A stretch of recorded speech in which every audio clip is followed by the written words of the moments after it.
What's going on, you feisty mofos? JonGTFO here, and welcome back to the Eagles Assend. FM14 here, and we are currently in January. The transfer window is now, we're not in January, we're in February, and the transfer window has now closed. January has gone, and the bargain hunt was on to depthen. Really? Really? Is it that late? To deepen the depth of the squad. Wait, there you go. Jesus. It is 2 o'clock in the morning. Cut me a bit of slack, guys.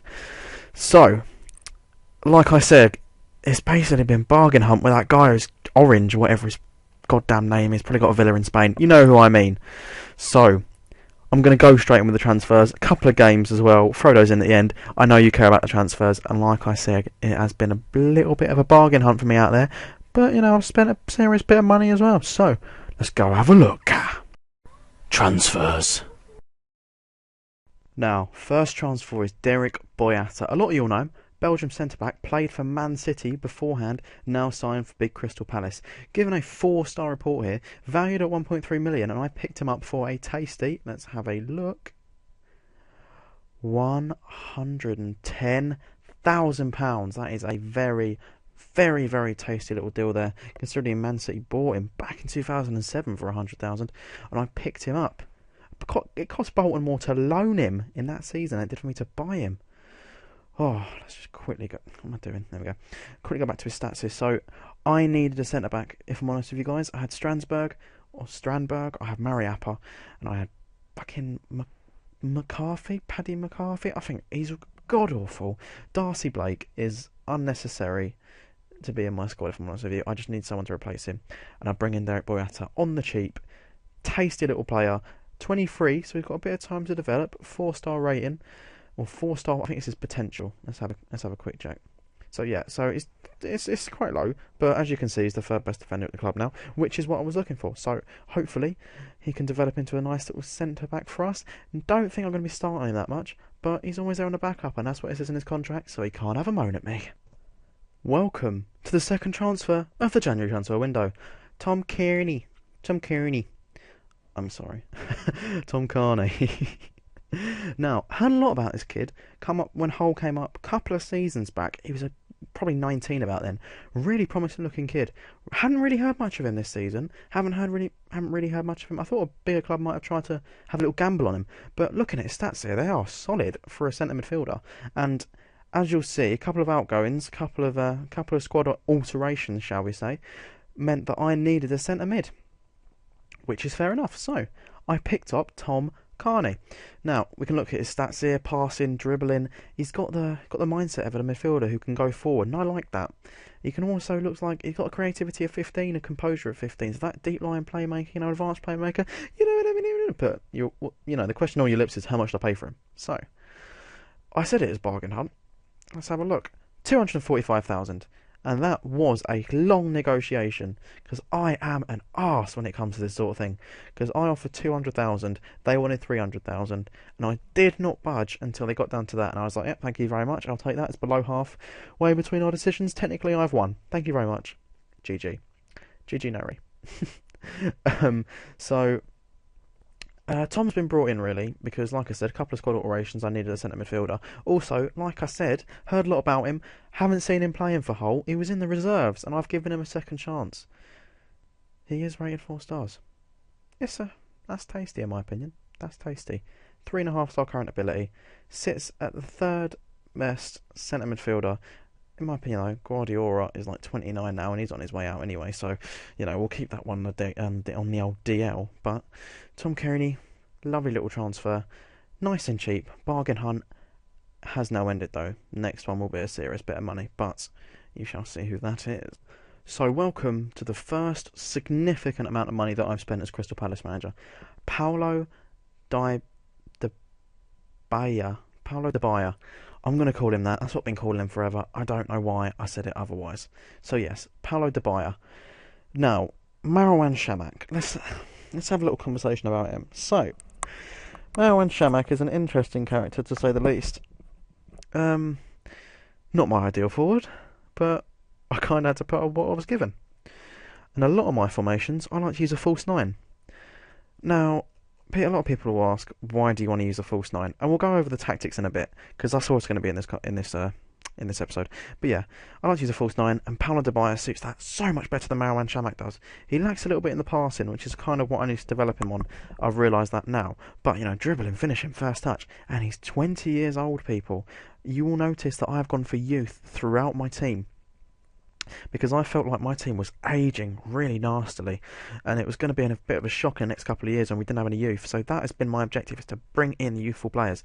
Now, you will see that I had to pay a cool $6 million for Mr. Dybala.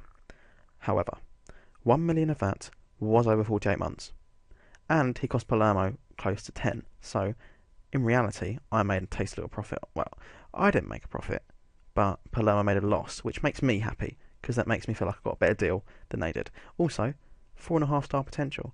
That is what I'm looking for in my players. 4 to 4.5 star. Obviously 5 would be lovely, but let's not over-exaggerate things here. That is what we're looking for, and apparently Chamakh's better than him. Chamakh can't fucking do anything, alright? Kevin Phillips is better than Chamakh, and I haven't even registered him because I was stupid. So, that has been my signings so far this season. And we are in January, so let's have a quick look over the fixtures. Then I'm going to quickly go back to the tactics because someone asked for it. I do read your comments, people. Leave them down below and I'll get back to you. Thank you very much. So yeah, people left the club as well. Don't know why I managed to forget that, but yeah, Mal Jedinak, you knob. Finally got rid of him to Fulham. It was a happy day when that bid came through, I'll be honest. I don't know, a lot of people liked him at Crystal Palace. A lot of people said that they weren't like, I got a bad reputation from the fans for letting, they were disappointed. Oh, we're so disappointed in your decision making. So, let's have a look. I sold him for 3.7 million. They offered me 3.2. I negotiated up to 3.7. I wanted 4, to be honest. I wanted 4 for him. But he's 29, and at the start of the season his value was 4, and it got down to 3.2. Which was they offered me, and now it's already gone down to 2.9, and he's only been there a couple of weeks. And like I said, age 29, he's not getting any better, and I didn't want him anymore because of my ageing squad. I didn't need any more old fucks, basically. So yeah, screw you, you knob. First knob of the month is already out. I told you, once they get knob of the month, there's no coming back. I'm telling you, that's what happens at my squad. That's what happens. To be fair, he's done alright, 7.05 rating in 4 games, but yeah, he's out the door. Next transfer, Elliot Grandin. Fulham raided me for my players, and for some reason they've stuck him in the under-21s. And it's confusing. Well, managed to coop a lovely little 2 million fee for Elliot Grandin. He was new to the club, but I didn't fucking like him because he was shite. He did nothing for me, and Fulham have managed to buy a 2.6 million value player for 2 million. They've done a nice bit of business there, and they've stuck him in the under-21s. Let's also look who's in their under-21s. Hugo Rodallega, because he's injured. Why have you loaned out Kasami? He is a cracking player. This kid, who is new to the squad, who should be playing Matthew Briggs, nice little left back. What has got Karagounis? What are they doing? Alright, I'm getting off track here. But yeah, we sold him 2 million. Thank you very much. Thought I might as well show you this. This is just to show you we've got a lot of loans out. Didn't bother mentioning them. In total, we recouped 7.85 million and we spent 8.3 million. Lovely jubbly.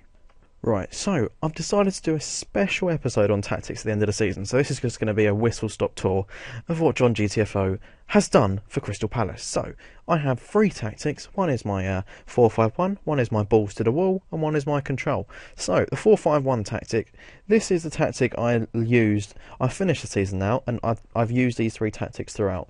This is the one I predominantly used, just general when I wasn't sure what else to go with.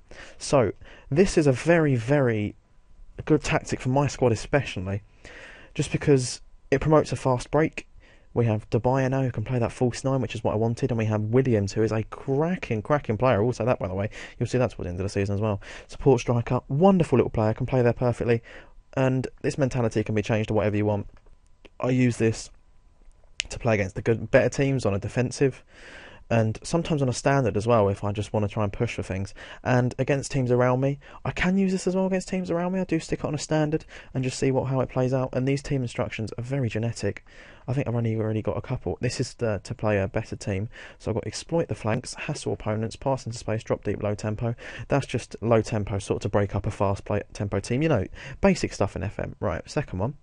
Balls to the wall. So let's just have a quick pick. So this would be a tactic that I think a game we could win, and I want to get us quite a few goals, because I was finding games that we weren't scoring very many goals in, and I created a tactic here which sort of does give up a bit of defence, but sort of does go for it a bit as well.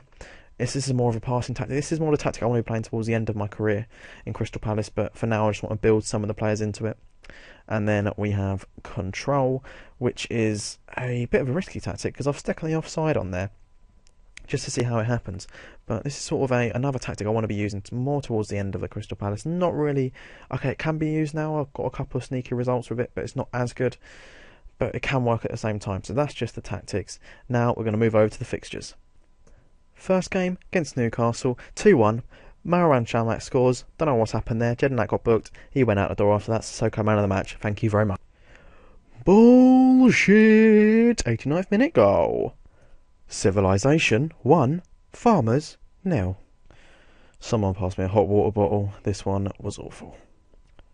We left it late, but we pulled out a point. Really should have won the game. Very annoyed. Dubai's debut, 2 goals. What more can I say? John Williams on the score sheet as well. Them two, extremely impressive, I have to say. Emil fucking Heskey. Bullshit. Whatever. So, this is the league table at this point in the season. We have a tasty 10th place spot still, with 35 points. Yes, I can read. Well done, Jonathan. And we're looking pretty solid. Relegation battle. Liverpool are still 19th. Wow. What on earth are they playing at? 4 wins, and Crystal Palace have 9. Same amount of wins as losses. Lovely. Well, guys, I think that's going to be it for this episode. It's been a long-winded one. I didn't realise how long it was. I talk for a long time. I need to shut up some. Whatever. So, if you did enjoy the video, please click the like button, because it does promote penis growth. And let's be honest, guys, who doesn't like a bit of penis growth, eh? Because I certainly do, boys. I'll tell you that right now. Also, please leave your comments down in the comment section below, telling me what you want to see. The next episode will be a summary of the season up until the end of the season, and then we'll have an end of season review and then a tactics video. So, maybe not an end of season, maybe just that'll be in the whatever, you get the point. So, boys and girls, because there might be girls watching this, thank you very much for watching. I have been JonGTFO, and see you later.